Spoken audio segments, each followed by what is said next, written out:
Is Brenda coming? Yep, Yeah, she will. here She's we probably getting her go. coffee. Welcome, everybody. Hi. So good to see you all. Hello. Look at these wonderful, familiar faces and names. Hello, hello. Welcome. Hi, everyone. I am so excited to see you today for our Heart Wisdom panel. Just taking you all in still. This is so great. So many faces I haven't seen in a while. So, welcome. Today is going to be so amazing. I've just been raving to the two authors about their journals, which I love. So, we have Linda Monk, and she has the Adoptee's Guide to Healing, Wholeness, and Growth, and among other books, of course, which she'll tell us about when she does her introduction. And Eric, who also has like 30 million books. I don't even know, Eric. How many books do you have again? 60-ish. We'd take up the whole hour if I were going to name them all. But so right now we're celebrating Night Brilliance, which is on its way to launching, if I'm correct, right? Yeah. Linda, your book has already launched. No, it's coming out March 17th. Okay, so they're both on their way. So you guys are going to get a sneak peek at this behind the scenes of this. So super excited. And again, thank you and welcome. And what I'm so excited about, and I told both the authors this, but I want to share with you. So, I always read the books before we do these panels. And these two, I'm a big journaler myself. And Linda's book, which is for adoptees, I'm not an adoptee, but I can tell you, I loved this book. I just told Linda this. I wrote down so many of her journal prompts to do myself. And I love the excerpts from your own journals, which are just treasures. It's like a memoir meets journal, and it's fantastic. And then Eric's, which you will also be hearing more about, but I tried Eric's last night. I tried the very first prompt, and he'll tell us more about his book, so I don't want to spoil it, but it completely worked. I woke up this morning and I had like wisdom ready for me. And that was thanks to you, Eric. So anyway, I'm super excited. And I see Brenda's here. I was stalling a little bit to make sure we had Brenda here. Welcome, Brenda. I was just raving about these two amazing books. Oh And yeah, they're I, incredible. you missed me saying to Eric, I tried his nighttime prompt last night because I wanted to be able to talk about it, and it completely worked. I woke up with these like amazing symbols in my mind that really spoke to me. So without further ado, then let's have Linda. Why don't you start and just share whatever you want about your work? I know you've done other books as well as this one, but whatever you want to share with us. Okay, well, hi everyone. Firstly, thanks for joining us. Hi, Janice. Nice to see you here. I am excited about this book that's coming out, The Adoptee's Guide to Healing, Wholeness, and Growth. It's something that I'm really passionate about. I'm an adoptee, obviously, and I've combined some of my own experience as an adoptee along with my passion for journal writing and guiding people in journaling is a big part of my work in the world. I am the director of the International Association for Journal Writing, and we are a global inspirational and educational community for journal writers worldwide. So I spend every day in the world of journaling, how journaling helps people change their lives, how we can live empowered lives through the act of personal journal writing. So I'll share a bit more about that as we go along. Eric and I have worked together for a number of years now on various projects. We created a program called The Art of Journal Coaching that teaches other people how to bring the power of journaling into their work as coaches and therapists and so forth. And we have co-edited and co-created a number of things together, including the great book of journaling. We did a book called Transformational Journaling for Coaches, Therapists, and Clients. We co-authored Affirmations for Self-Love, which is a guided journal, and some other projects. And we've made a bunch of journals as well that sell on Amazon that we self-published through Kindle Direct Publishing. So I love everything I do with Eric, including having this time together with him here in the Heart Wisdom Circle. And I think that's good for me. I live on Salt Spring Island on the west coast of Canada in British Columbia, which is between Vancouver and Victoria. And I'm happy to be here. Yay, And thanks I for just went publishing my book, Brenda. course. Our I just went to pleasure. Salt Spring Island, Linda. I didn't even know that's where you were from. I would have said hi to you. And Well, also, you can come back. those of you who joined after I said this, Linda's latest journal that's coming out is The Adoptee's Guide to Healing Wholesome Wholeness and Growth. And I was saying, I got so much out of this book, and I'm not an adoptee. So I just want to say, it's for anybody because also her journal entries that are sort of like memoir excerpts in a way are so beautiful. So I'm recommending this to anybody. It's not just for adoptees. So Eric, how about you? Welcome back. Glad to have you back as well. Thanks for having me. I think I won't do really an introduction, but just leap into the book Night Brilliance and chat Okay. about that a bit. Okay. So, the book Night Brilliance presents a program, essentially, a sleep thinking program, which helps you solve problems while you sleep, create while you sleep, lots of free creative space and problem solving space for free. And the big headline is we've been looking at dreams for the last 125 years since Freud wrote The Interpretation of Dreams in 1899, which is a long time looking at dreams. And researchers have not been waking up people in non-REM sleep. They wake up people in REM sleep because they've been curious about what people are dreaming about. And when finally, in about 2004, some German researchers decided to wake people up in non-REM sleep, they discovered that poets were writing poetry and mathematicians were solving math puzzles, and the people were thinking in non-REM sleep and dreaming in REM sleep. The brain is active all night long, basically. And so this led me to wonder if that could be harnessed in some way, that sleep thinking, not dreaming again. People often can't hear that difference, but try to keep underlining it. It's not about dreaming, it's about actually thinking. And so I created a program, did a book called Sleep Thinking, and this journal is a companion to that book. And the main idea is going to bed in a certain way with my catchy phrases with a wonder rather than a worry.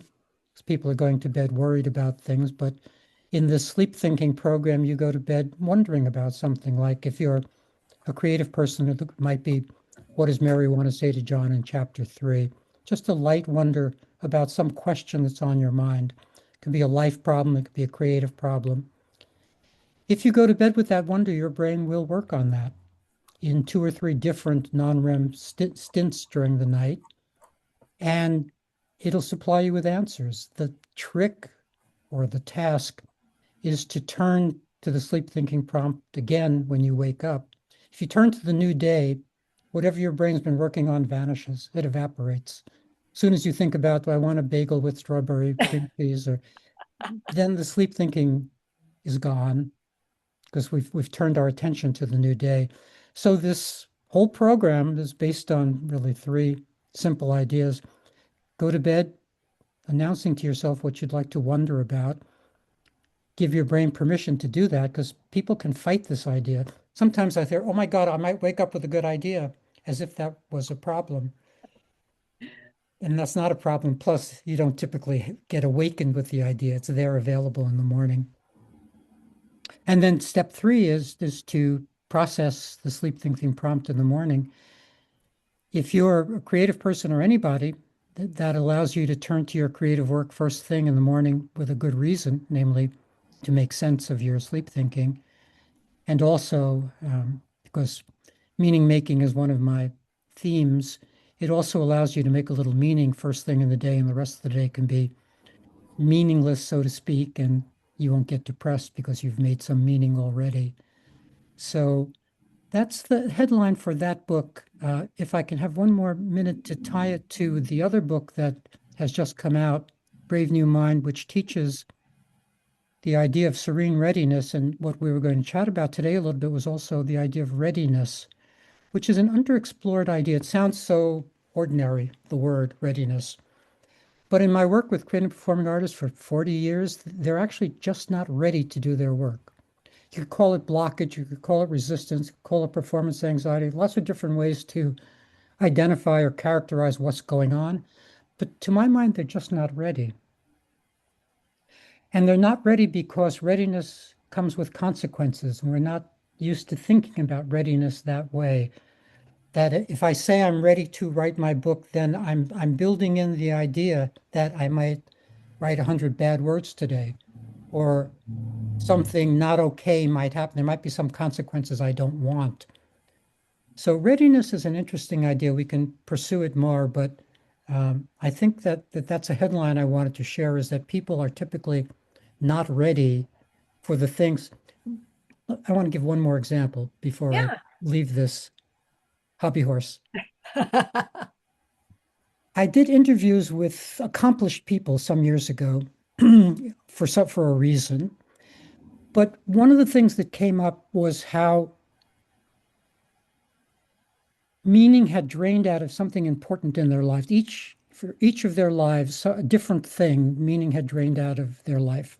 For one woman, she was a nun, and her belief in God had vanished. Huh. For another fellow who was a professor, he had lost interest in teaching his classes. For another person, it was a relationship that the divorce was coming, but not there yet, etc. But here's the headline. They knew what was going on. They knew that meaning had drained out of this enterprise, and on average, it took them 5 years to make the change. 5 years to leave their order, 5 years to give up tenure, 5 years to get the divorce. That's a long time to be suffering.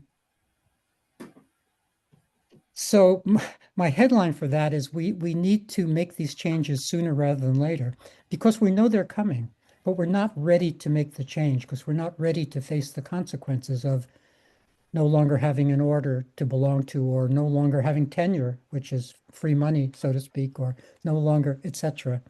So that's a piece of the puzzle that interests me about readiness and meaning making and some of those ideas. Well, and Eric, thank you so much, because I love that you tied that in, because that was, it is the topic today. And from having read both of your journals, I love that there's ways in which both the night thinking and the journaling help us ready ourselves, right? And I know that that's a big theme of both of these books, as well as like so much else. Like they're both like there's so many benefits to both of them. Um, but before we actually go further in the conversation, I just wanted to see if Brenda usually has some wonderful things she likes to bring in. Hi, Brenda. Brenda is one of the Hello. hello co-founders of Books That Save Lives, and I love sometimes you have some great stories to share about our authors. Well, Eric Mizell, I've known for years because even when I was at Harper San Francisco back in the, I don't know, the Wild West era or something, like I first discovered his books. And I love that he was a psychologist and that was like really dedicated to creativity.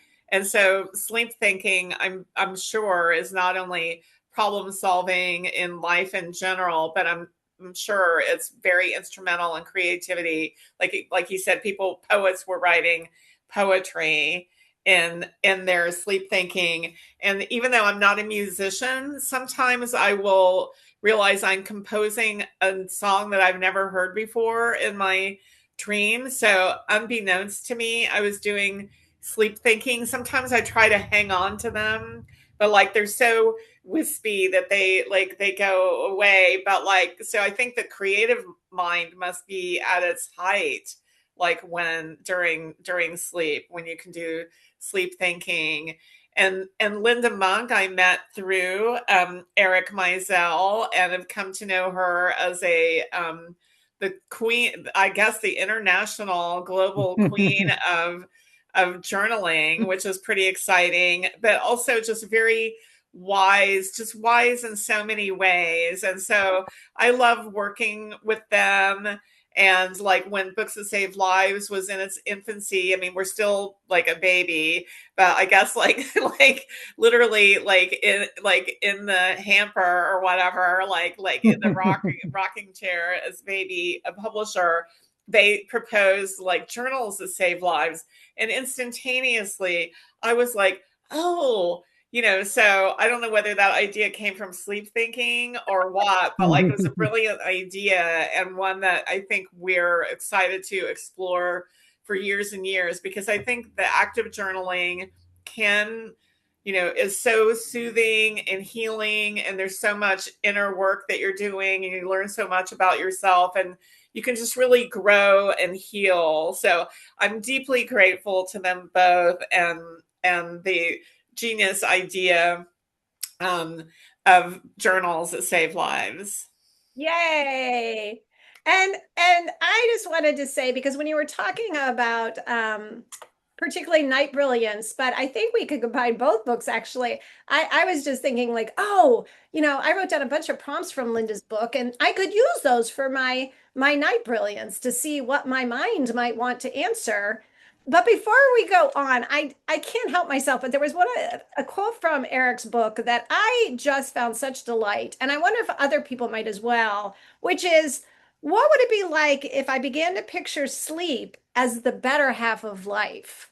And the reason that delighted me so much is I'm one of those people who I find nighttime sometimes scary. Like I've had a lot of like nightmares in my life. Sometimes I don't sleep very well, and that's of course when the worry mind comes in. And when I read that quote and Eric's journaling ideas, I thought this could transform if there's anybody else here who has issues at nighttime, like it with it being scary or a time of worry. I just wanted to bring that in. I loved that quote, Eric. That was so awesome.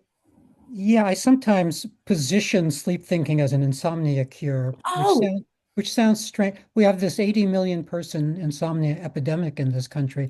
People are anxious and worried and having trouble. There are two kinds of insomnia. One is the trouble getting to sleep, and the other is the waking abruptly kind of insomnia, where you get to sleep, but then suddenly it's 1 in the morning and you're awake and you can't get back to sleep. So there are both kinds of insomnia, and that's rampant. It's all over the place. This funny idea of inviting your brain to think about something, it sounds counterintuitive. If it's doing work, won't that keep you up? But in fact, it settles you rather than having all of the stray worries and thoughts that keep us awake. Now you're looking at one particular thing with some coherence and intensity, and that actually relaxes you. To piggyback on something Brenda said about the creative mind doing better while we sleep, it's actually easy to understand why, and that is every thought we have grabs neurons. It's what a thought is. So 100 million neurons here, 100 million neurons there. Pick up our kids at 300 million neurons. Do I want a bagel? 100 million neurons.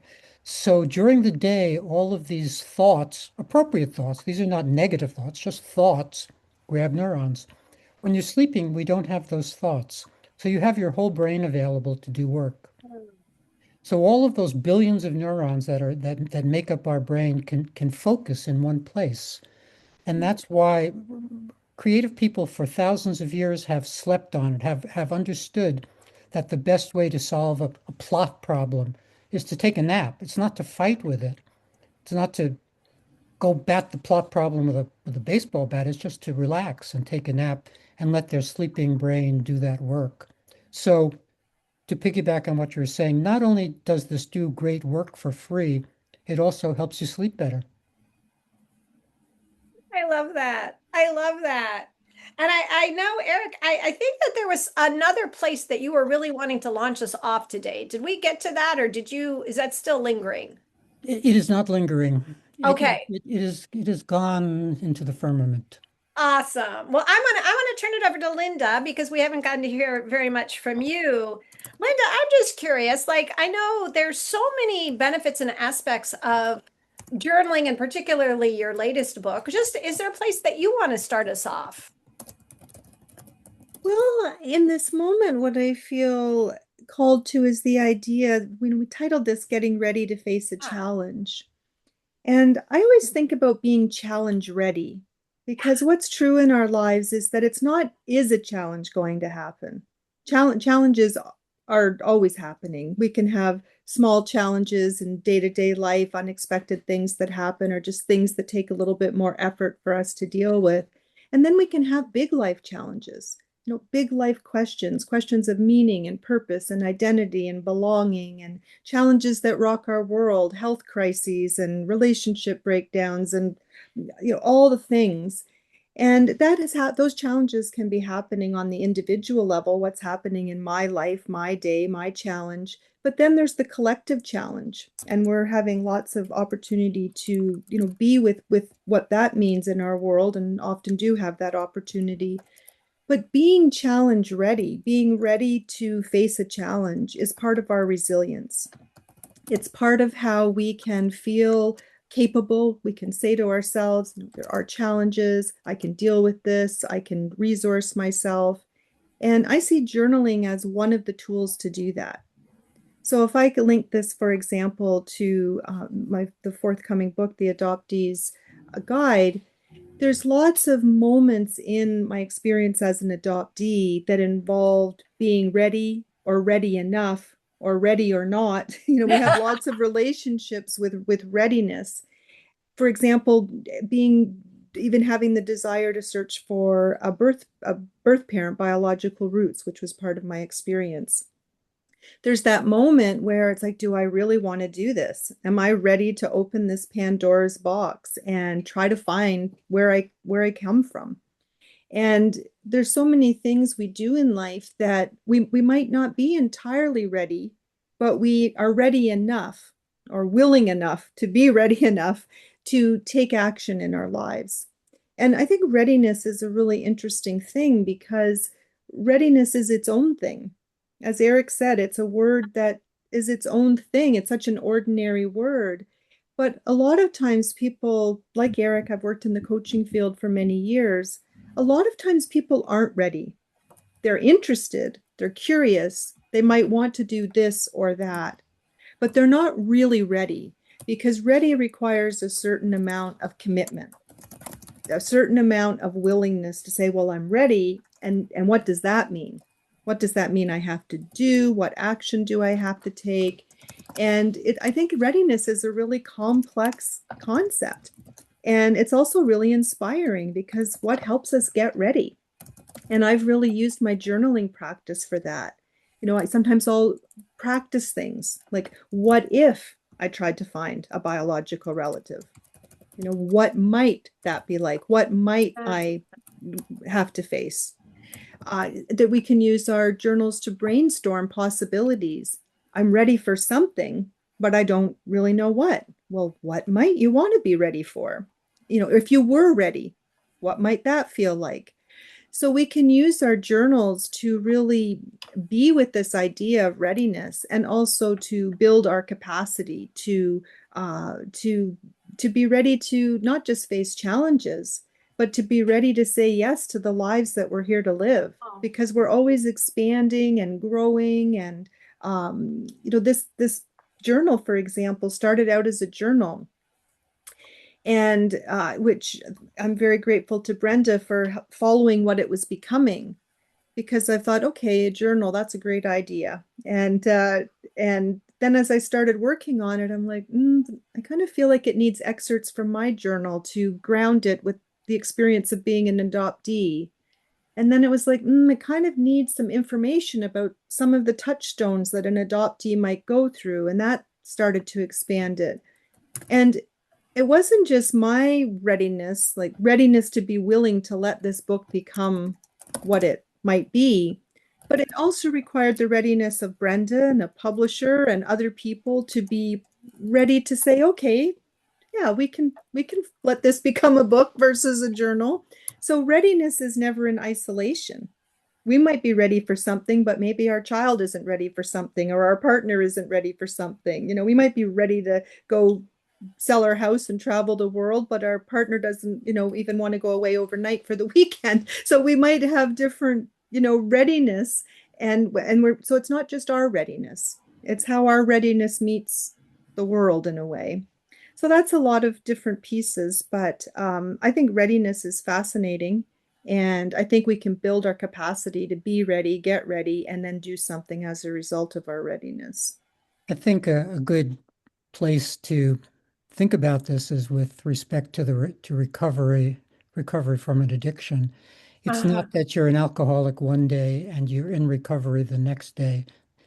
There's a model where there are many stages of preparation moving from your alcoholic drinking to attending your first AA meeting, stages with names like pre-contemplation and contemplation and Oh, getting ready to get ready to get ready to finally be ready. In my own life, I started smoking in the army when I was 18 and smoked heavily for many years till I was about 30, and then wanted to stop, but I was not ready to stop. And so for a full year, we in the old day of business cards, I had no profession, but I had business cards made up anyway. It probably said writer or human being or something. yeah. And every day I would mark how many cigarettes I was smoking on those business cards. And bizarrely, it was always the same number, 47 cigarettes a day. Oh, It's a lot of cigarettes. a lot of It cigarettes. probably it means I was smoking constantly, and that's why it was always the same number. But but I did that for a year, traveling through Europe, all over the place. I'd still conscientiously prepare to stop. And then one day, from one moment to the next, I stopped one day, haven't smoked again in whatever this is, 50 years. Wow. All that readiness helped somehow. But that's to me what readiness looks like. Business cards with little marks on it for a full year. Eric, Yeah, well, wow. I'll, Go ahead. I'll, I'll piggyback on that because these stages of change that Eric's talking about, it's a model in the change management field, in the addiction field, and these stages are things that, there's the pre-contemplation, as Eric mentioned, you're thinking about it, but you haven't actually done it. It's even before you've thought about it, and then there's the contemplation where you're thinking about it, and then you're preparing. It'd be sort of, let's say you were getting married, you hadn't even thought of getting married, then you think about it, and then, well, now you're renting a hall and buying a dress, and you're preparing for that event. And then there's the actual taking action, showing up at that church and doing the thing, getting married. And then there's the maintaining it. Maintenance is another phase in this cycle of actually having the marriage and living into it over the years. If we look at it in the addiction field, the last part of that change cycle is relapse, where we've done all that. We've quit the smoking, for example, in Eric's case, but we start smoking again, which was my experience of quitting smoking. I also took a run at it pretty much every Monday for a year. I was a smoker in my 20s. And every Monday I was going to quit smoking. And sometimes I'd make it to Thursday, or I'd make it till chicken wing night with my friends on Friday, which we always did. But then I would start again. And this cycle went on and on. And that is relevant to our readiness because it's not a straight line. Oh, I'll quit smoking. Now I've quit smoking. Now I've never smoked again. That might be the picture. But more often it's think I might quit smoking. No, I don't want to quit smoking. And all these variations. And so a part of our readiness is being willing to understand that about change, being willing to understand that about challenges, and being kind to ourselves, gracious with ourselves, that there's normal stages we all go through when we're trying to make change or greet challenges. And they can be brief. Our contemplation phase might be 5 minutes, or it might be 5 years. And like Eric said, with the examples of people, recognizing they needed to make change and how long it took. So there's a lot going on when we talk about being ready for challenges or ready for change. We talk about it quite often in simplistic terms, but there's many things we have to go through psychologically and emotionally to do these things. Yeah. I love this. And Rachel, I'm gonna have you ask your question in just a sec, but I had a follow-up question to all of this, or maybe a comment, but both. But Linda, in your journal, one of the things I noted was there's some glancing backwards sometimes, right? So we're looking at our childhood and some other things. And when you and Eric were just talking about readiness in the ways that you are as sort of like the cycle of it, one of the things that occurred to me that I got from actually both your books is this idea that there are parts of myself that kind of got stuck back there, right? And those parts are sometimes, I think, responsible for my lack of readiness. And I don't know if that's, striking anything for either of you, but I would love to hear a little bit about that because I think both of you have some methodology that helps us like retrieve some of those parts and bring them into the current readiness. I'll let you take that, Linda, if you like. Okay, I was going to say I'll let you take that. Well, Um, I'll take it in the sense that as a coach, we don't typically do that much history, so it's not really reached. My actual work is more future oriented, and it would be about readiness for me would be about rehearsing interactions. Huh. Let's say you have a meeting with a litter agent coming up in 2 weeks. I would want to very carefully work with you so that you understand the 12 questions that a litter agent might naturally ask. So we would not be going back into the past as to why you might be scared of that litter agent. We know why you might be scared of that litter agent. This is important to you and it matters, and therefore you will be anxious. So we don't we can leap right over that to what are you going to do?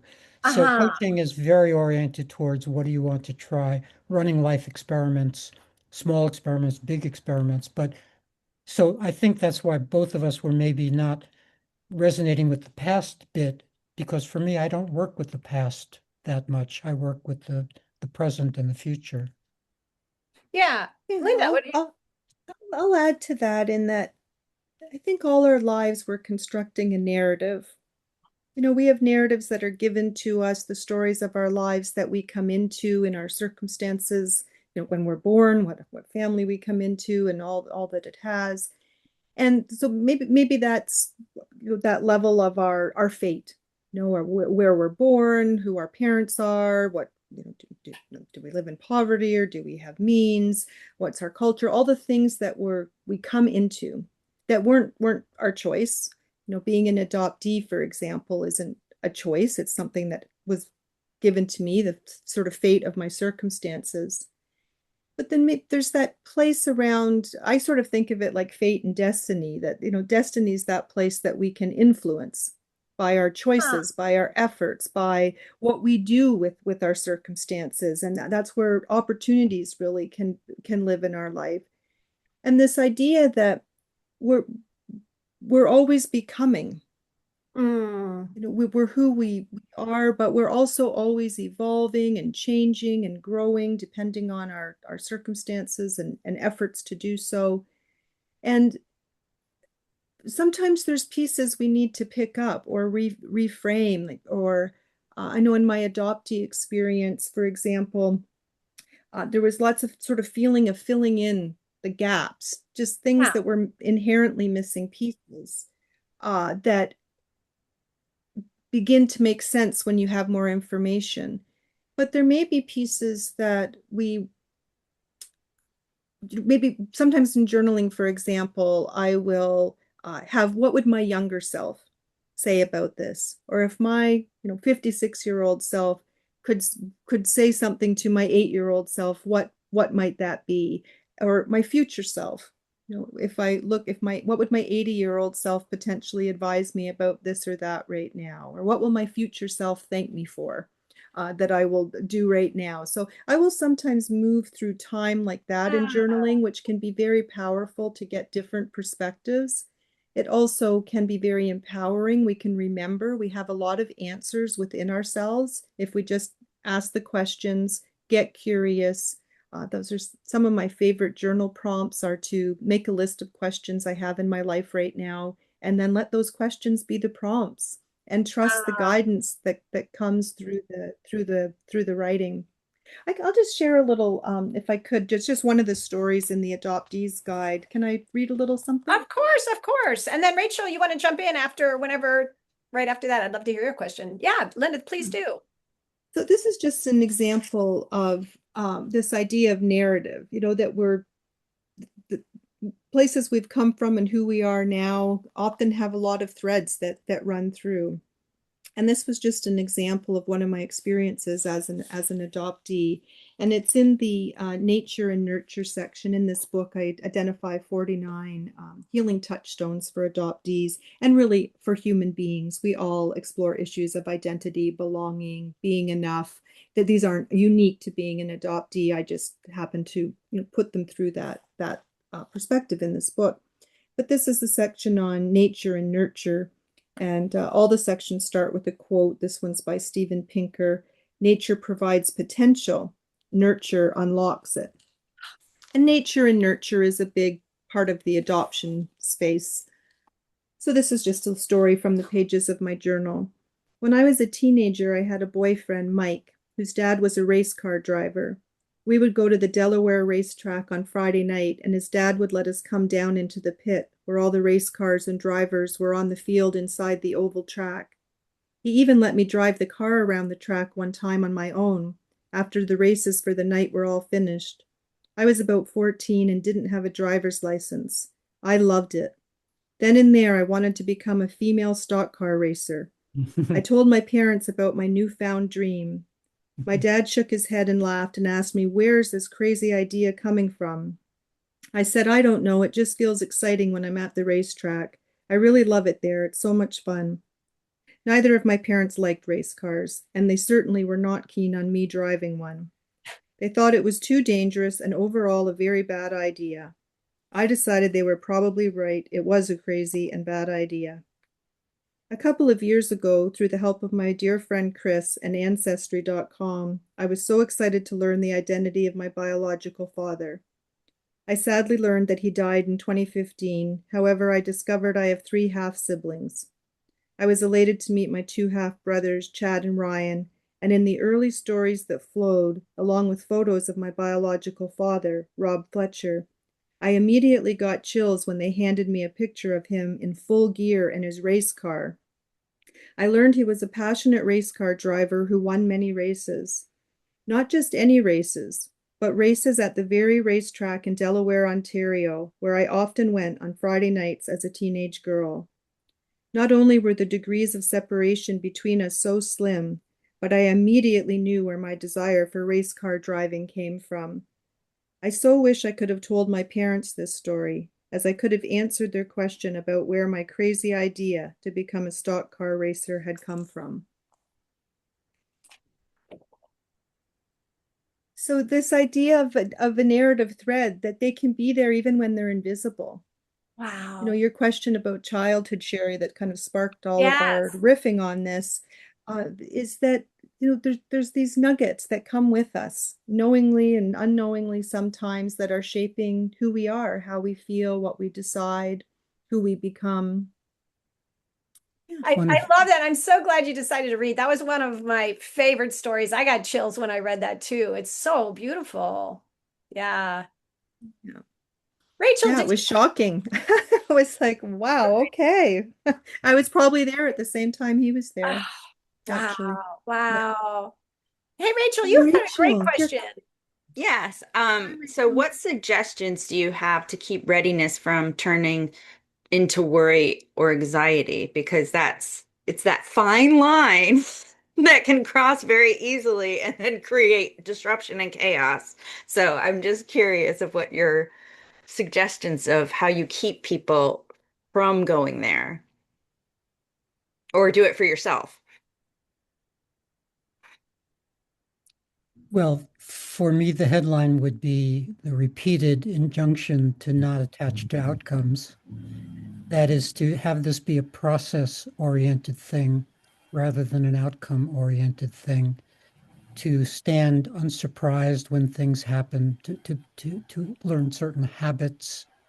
So the severing the idea of process from outcome feels important and helps people um, tackle something that maybe they're not ready for as a life experiment, that idea of running life experiments. Mm. And to piggyback on, to connect some things up and to piggyback on what Linda was saying, the thing that Linda was talking about in my theory of personality, I call it original personality, that personality is made up of three parts: original personality, formed personality, and available personality. Available personality being our remaining freedom to be the person we want to be. What's interesting to me about this Model A is that it has space for original personality, has space for the thing Linda just said, these connections, comma, and psychology as a field is completely uninterested, does not touch the idea of original personality, has no place for it. It will talk about formed personality, how people become this or become stuck, or the dynamic forces going on in a person at this particular moment. But there's no credit given to us being a creature already as we come into the world. There's no really any understanding that we're already our unique self as we come into the world, which is a big hole in the philosophical underpinning of the field of psychology. So that's just an aside, but something that's there. And a very interesting. I'm so glad you brought that in, Eric. That's really interesting. Yeah. Linda, did you want to speak to what Rachel was asking? Yeah, I think it's a really wonderful question, Rachel, first of all. And I think feeling anxious is such a normal human state, and it can, have ranges obviously from, low level anxiety to really debilitating anxiety. And sometimes it can take us by surprise. It's a human emotion. It can be difficult to deal with. I always think it's important to have anxiety management tools at the ready, because readiness requires our courage. It requires our bravery. It requires us to expand and maybe take risks and be willing to go into the unknown. And we were talking about being ready for challenges, is that a lot of times we don't even know what challenges we'll have to face until they're there and we have to deal with them. And that can be anxiety producing. The unknown can be anxiety producing. We can be anxious about our success. We can be anxious about not having success. We can, sort of anything can trigger in a way feelings of anxiety. So I always think, well, what are some things that you can do that can help you? It's not about not being anxious. It's about when anxiety maybe is experienced, what can you do? What can you do before feeling anxious to be, in calm, regulated states? When we might feel anxious and we're not feeling calm and regulated, what helps us get back there? Is it a breathing exercise? Is it affirmation that, reassures us? Is it, moving the body? I've been really aware in doing this journal that became a book. For years I've been working on writing, and for years I've been also not working on writing my adoptee memoir, which is a true passion project I have, and it goes into a lot more depth about my experience as an adoptee than the small touch points that live inside of this guide. And I realize how many other things I've done instead of writing that memoir, including writing this book. I think I could have used the time I did this and probably finished that memoir. But why is that? It's because the readiness to write that memoir, I've asked myself this question many times over the years. The readiness to write that memoir takes a lot more courage, because it's much more personal. It's much more, do I really want to share this story or not? Do I really want my kids to be able to read some of this? There's a lot more edge to it, and it feels anxiety provoking just thinking about it. So in order for me to truly be ready to finish this project, which is well underway, I have to expand my capacity to, one, feel some of those anxious feelings and just say, okay, there's anxiety. Of course, I'm going to feel a little nervous about sharing, Yeah. this or that. Yeah. And how can I comfort myself and have that anxiety and still keep going, still keep writing, still keep being ready and willing to do the next thing to finish this book. So anxiety, of course, could be it's a big space, and there's can be many answers to it, but acknowledging that we can feel it, having some tools for managing it. I think we all need those, and we need more of them now than ever, maybe, because statistically, more and more people are reporting feeling anxious, just like Yeah. more and more people aren't sleeping, and more people are depressed, and more people are dealing with addiction, because we're living in times that are pushing people to the limit and beyond. Stress loads are high, burnout is high, uncertainty is high, and of course that then plays out in the overall picture of mental health and our well-being. So it's almost like we have to know that readiness also requires anxiety management. Growth requires anxiety management. Taking risks requires anxiety management. And then getting curious, what helps you manage it? Because it's not one size fits all. What might work for one person won't work for another. But our nervous systems do respond to certain things that help them, calm down, soothe, ground, to reduce that anxiety. And Eric, you have a lot of expertise in I, anxiety, I, so I do, and I've done a couple of books in this area. One is Mastering Creative Anxiety, one is Performance Anxiety. I agree that we need our menu of anxiety management tools. I just want to share three simple ones. There are maybe 20 categories of anxiety management tools. Some are cognitive, some are somatic, et cetera, et cetera. But three simple ones. One is to that visualize a switch in your mind that you can flip and just have it be a calmness switch. Just have as a visualization the idea that there's some way, some mechanical way that you can flip from being anxious to calm. And that kind of visualization can help. There's the idea of, and this piggybacks on what Linda was saying, there's the idea that you can drop a useful affirmation or cognition into a deep breath and get both the benefits of deep breathing, the physiological benefits of deep breathing with the cognitive benefits of right thinking.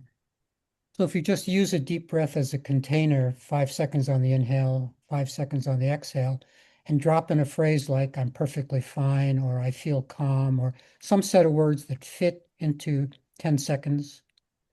I did a book called 10 Zen Seconds, and the 10 of that title is the 5 seconds on the inhale, 5 seconds on the exhale.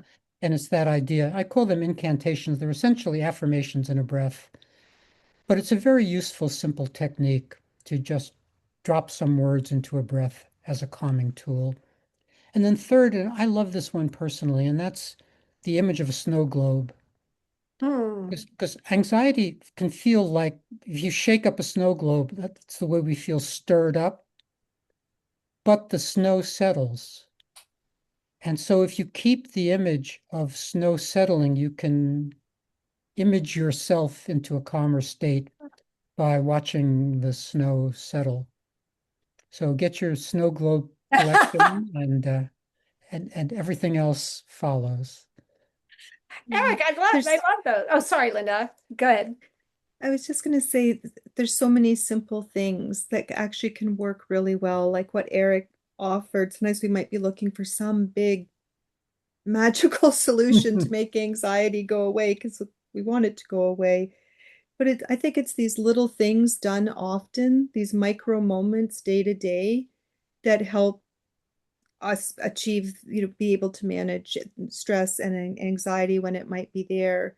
And so the simpler they are, the easier they are to do. If you can do them, have them in your morning, your evening, have them when you transition from work to home. I think breathing exercises are really great tools because we're breathing anyway. And if we breathe in certain ways, it's like a switch we can flip. So, for example, having a longer exhale, there's a breath called the 4-6 breath, where we inhale for 4 seconds, pause, and exhale for 6 seconds. A longer exhale can help engage that parasympathetic part of our nervous system, which is that rest and digest, counter to that sympathetic or that more aroused state, fight, flight, freeze state. So another good breathing exercise is box breathing, 4 by 4 breathing, and you're nodding, so you know it, Rachel. And it's used a lot in stress management programs, mindfulness programs, And very simply, it's an inhale for 4 seconds. It's a box because it's, inhale for 4 seconds, pause for 4 seconds, exhale for 4 seconds, pause for 4 seconds, and do that cycle 4 times. Again, it helps engage that parasympathetic part of the nervous system, which is what we're trying to do to bring anxiety down. And to follow up on the idea of simplicity, one of the simplest ones is getting up. Huh. Moving. Yeah, Because moving. Yeah. sometimes what anxiety is really representing is what's called inhibited flight, that we feel trapped. That's one of the reasons that flying can feel scary, not just how does that big thing stay up there, but also the size of the seats and how one feels in those seats. That's Huh. why getting up and walking down the corridor of the airplane can help with that kind of anxiety. So again, very simple idea. Get up, walk around your chair a few times, make some popcorn, come back to whatever you're doing, and the anxiety will probably be reduced. Yeah. It's Great. so much in the body. It's so somatic. It's the mind too, what we're thinking, and then what we're thinking might make us anxious and so forth. But the mind body is a unified place. They're not separate entities. We kind of talk about them that way, the mind, the body, the heart, the spirit, but we're whole integrated beings. And but the body so often stress management and hence anxiety management can happen in and through the body, even putting on some music and dancing in your living room for a few minutes, going for a short walk, because so much of the like adrenaline and cortisol and stress hormones, they're flooding through the body when people are feeling anxious or high stress. So literally, there's this need. Movement can help discharge it a little bit. So can staying hydrated. There's so many small things we can do. Of course, we've now gone on the anxiety management workshop train, but Yeah. Yeah, knowing but how to be with our anxiety is relevant to readiness and relevant to being ready to handle challenges, because challenges by nature are going to trigger a stress response, right? We need to respond, we need to deal with them, and part of that's how we manage our emotional and physiological selves while we do that. Well, I'm bringing it back to your two books, as I know this probably goes without saying, but for me, journaling, for instance, is a really good way to reduce stress as well. With some of Eric's night brilliance prompts, it's a way to set that worry aside at night and say, I'm turning this over, right? yeah, Eric, tell me if I'm wrong here, but like it was nope. my impression, right? Like I have this worry, I'm turning it over to my brain. Please, in the morning, tell me what I need to know about this. And I feel like that's kind of a really good way to turn it off and put it somewhere else. Yeah. Let me just give you a quick example of a client. Her husband was dying of one of these bad cancers. I don't know if this is a good cancer, but was dying of a cancer. What was on her mind was how to tell the children. She was sort of dealing with the reality of him dying, but couldn't figure out how to tell the children that this was happening. And that's what was bothering her or pestering her or gnawing at her. So that was her sleep thinking prompt. I wonder how I might tell the children. And she slept on it and came up with an answer about that there was a park where they used to picnic and she wanted them to go on a picnic and she would tell them there. So that's what this can do. It is exactly turning over these pestering worries to the mind, and the mind, if there is a solution, the mind will come up with it. It may tell you, I'm not sure I have a solution, in which case I may have to live without resolution. Yeah. Mm. I just wanted to Well, check. We still have about 6 minutes to see if anybody else who is here had a question for our guest authors. Anyone want to? Well, people are thinking about that. I just want to mention about journaling, because there's quite a lot of research about journaling for stress relief and anxiety management, improving mood. There's been different studies done that show that when we can write about our thoughts and feelings openly and honestly, it's known as expressive writing, that there can be an unburdening, this idea of getting what's on the inside out. You externalize it. Uh, you can problem solve. You can think more clearly. You can help uh, see things and find solutions. And there's also just the catharsis of naming how one's feeling and so forth, not to spiral, because we want to not ruminate, because that can cause more anxiety, but just to self-express. And it's reassuring to know that this act of writing our thoughts and feelings can have so many healing and restorative qualities, and that research shows that over and over again. There's been many studies done. A wonderful book is by Sandra Marinella, called The Story You Need to Tell.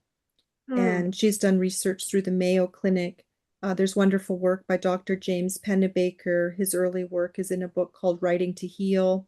And his work showed that when people wrote about their sort of most stressful, most traumatic experiences for 20 minutes a day across 4 days, that there was a healing and transformative quality to that, where people had, he did all kinds of studies and blood work and things that were part of it, but that people, there was impact around better immune function and other markers around health and wellness.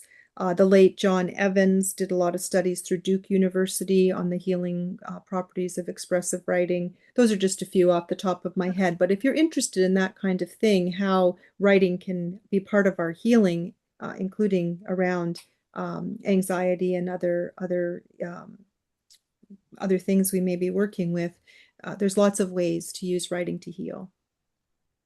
Linda, can you, maybe it's already in the chat and I don't know, about like your international journaling organization, like can you put in the chat or make sure it's in the chat so that people can sign up and join? Because I think after this, like probably everyone in this Zoom room and everyone that's going to see the recording is going to want to be journaling every day.